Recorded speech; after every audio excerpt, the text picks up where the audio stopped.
कच्छ गुजरात का मोटांग गांव जो परंपरागत तौर से पशुपालन के साथ जुड़ा हुआ गांव है। कच्छ और अकाल का नाता बहुत पुराना है। 5 साल में 3 साल तो अकाल से रहते हैं। पशुपालन और कृषि क्षेत्र में लाइवलीहुड को जनरेट करना अपने आप में बहुत बड़ा चैलेंज है। पंचायत के तौर से जब हम ग्राम सभा बुलाते हैं तो गांव में से ये डिमांड आती थी कि हमारे लाइवलीहुड को जनरेट, हमारा जो पशुपालन है उसे कैसे रिवाइव किया जाए।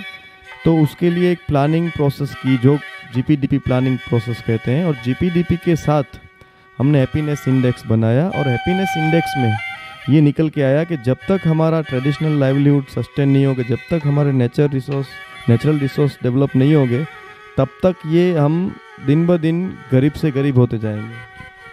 हमारे लाइवलीहुड का मतलब है ट्रेडिशनल लाइवलीहुड को जनरेट करना, उसका मार्केट लिंकेजेस करवाना, साथ साथ में बैकवर्ड लिंकेजेस जैसे पानी, घास, उसके लिए भी कुछ सस्टेन प्रोसेस होनी चाहिए। लाइवलीहुड को जनरेट करने के लिए बैकवर्ड और फॉरवर्ड दोनों लिंकेजेस के ऊपर काम किया जाए। जैसे पानी है, घास है, और दूसरा जब अकाल आता है तो अकाल में 1 साल के लिए कैसे हम टिक पाए। जितना भी घास बाहर से मंगवाना पड़ता है, शायद वो घास हमें गांव में ही मिल जाए तो हम सस्टेन हो जाएंगे। और अकाल के साथ ड्राउट जो है, उसके साथ ड्राउट रिलीफ नहीं, लेकिन हम ड्राउट प्रूफिंग हमारे लिए होगा। ग्राम पंचायत ने गांव वालों की सोच को, मालधारियों की सोच को पूरा उसके ऊपर काम करने का सोचा, और जो ट्रेडिशनल ग्रेजिंग लैंड है जो पंचायत के अंडर होती है उसे डेवलप करने का प्लानिंग किया। लेकिन ग्राम पंचायत की ग्रेजिंग लैंड को डेवलप करने के लिए कोई फंड नहीं था, तो गांव ने पार्टिसिपेटरी अप्रोच से सब लोगों ने साथ मिलकर उस फंड को डेवलप किया। और पहले हमने ये सोचा कि अगर बारिश ही नहीं आती तो हम घास कैसे उगाएंगे, क्योंकि जो ट्रेडिशनल ग्रेजिंग होता है वहाँ पे बबूल का ज़्यादा एक्रोचमेंट होने की वजह से ट्रेडिशनल ग्रेजिंग कम होता जा रहा है, और ग्रेजिंग लैंड भी, खेती की ज़मीन बढ़ने से ग्रेजिंग लैंड भी कम होती जा रही है। साथ में ग्रेजिंग के ऊपर बहुत सारा एक्रोचमेंट भी हुआ है। तो ग्रेजिंग लैंड को, ट्रेडिशनली ग्रेजिंग लैंड को डेवलप करना अपने आप में एक बड़ा चैलेंज था। इसलिए हमने सोचा कि हमारा जो वेस्ट वाटर है, जो पूरा पानी का, जो गटर का पानी जिसे बोलते हैं, वेस्ट वाटर को हमने एक जगह इकट्ठा किया, और वेस्ट वाटर से हमने घास उगाने का एक नया तरीके के ऊपर एक रिसर्च किया। तो पहले हमने 3 एकड़ में ज़मीन को, क्योंकि बहुत बंजर ज़मीन थी, उसे लेवल करके उस ज़मीन को हमने ऑर्गेनिक प्रोटेक्शन वार जिसे बोलते हैं, ऑर्गेनिक वार बना के उस कांटों, बबूल की कांटों से, फिर हमने 3 एकड़ में नेपियर 21 का जो एक जात आता है, जो घास का जात होता है, खास करके उसकी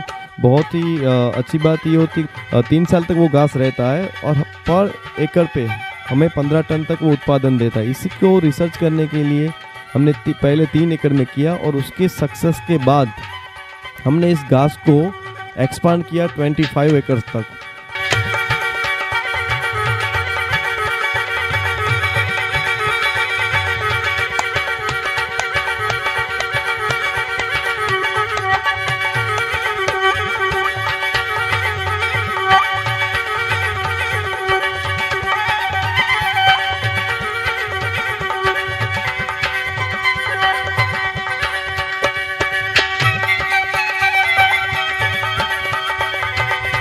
ઉપયોગ કર્યા બાદ પાણીની તો બચત થઈ જ છે, સાથે ઉત્પાદન પણ વધ્યું છે।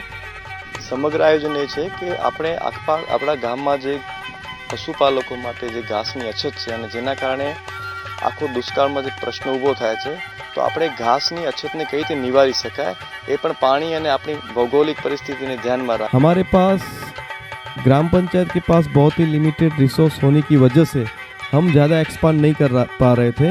तभी हमारे डीआरडी नियामक, डीडीओ साहब, जिला हमारा एडमिनिस्ट्रेशन सिस्टम ने इस घास प्लॉट का विजिट किया, और उन्होंने नरेगा में पहली बार उसको नरेगा में काम करने का अप्रोच किया। और हमारे गांव मोटांगिया में ये काम की वजह से पूरे कच्छ के 30 से ज़्यादा गांव में ये मनरेगा स्कीम के अंडर ये घास प्लॉट डेवलप करने के लिए अलाउड किया। तो ये हमारे लिए एक सक्सेस रहा। साथ में जब कोविड-19 का लॉकडाउन का पीरियड चल रहा था, तो घास लेने के लिए हमारे पशुपालकों को दूसरे गांव जाना पड़ता था, और वो भी 4 से 5 रुपया पर केजी का एक्सपांस था। तो ये हमने उसी कोविड-19 में भी हमने पर केजी गांव में ही हमारे जितने भी पशुपालक हैं उनके लिए पर केजी पे सेलिंग भी शुरू किया। तो ये इस मॉडल को, क्योंकि ये सेल्फ रिलायंस मॉडल को हम इसे ज़्यादा एक्सपांड किया। आज हमारे गांव में 200 से ज़्यादा फैमिली उस घास को ले रहे हैं और आसपास के बाकी 80 जितने गांव के फार्मर भी इसको जो स्टिक को बोने के लिए यहाँ से लेके जाते हैं। साथ में बाकी के 30 गांव की ग्राम पंचायतों ने भी इस मॉडल को अपनाया है।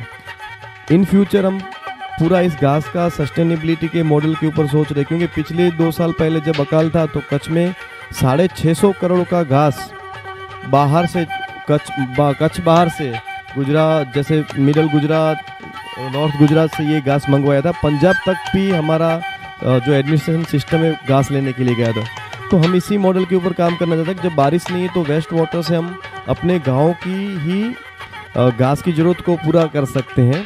और आज से उस नेपियर 21 का हमने जो जितना भी रिसर्च किया इस घास का, उसमें 4 फैट से लेकर पशुओं में 8 फैट तक का इजाफा हुआ है। तो ये प्रोटीन की बहुत ही ज़्यादा प्रोटीन इसमें होने की वजह से पशु भी तंदुरुस्त रहता है और घास का भी अच्छा घास भी मिलता है। उसकी वजह से पशुपालकों को इकोनॉमिक बेनिफिट हुआ है।